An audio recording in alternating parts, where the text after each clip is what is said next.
வணக்கம் நண்பர்களே.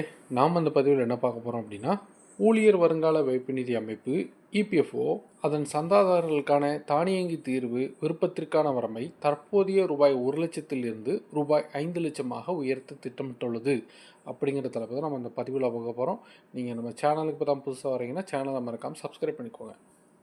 இந்த நடவடிக்கைக்கு நிர்வாக குழு ஒப்புதல் அளித்திருந்தாலும் மத்திய அறங்காவலர் குழுவில் இருந்து பச்சைக்கொடி காட்ட வேண்டும்.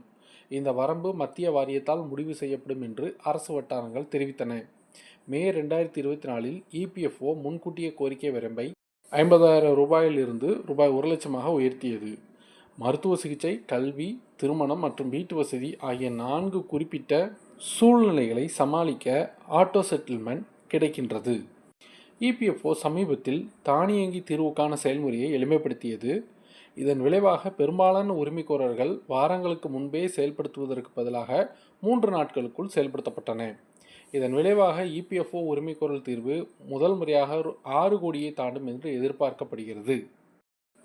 கடந்த நிதியாண்டில் 90 லட்சத்திற்கும் குறைவாக இருந்த ஆட்டோ தீர்வு உறுப்பினர்களின் எண்ணிக்கை இந்த ஆண்டு கிட்டத்தட்ட 2 கோடியாக 2 மடங்கிற்கு மேலாக அதிகரித்துள்ளது.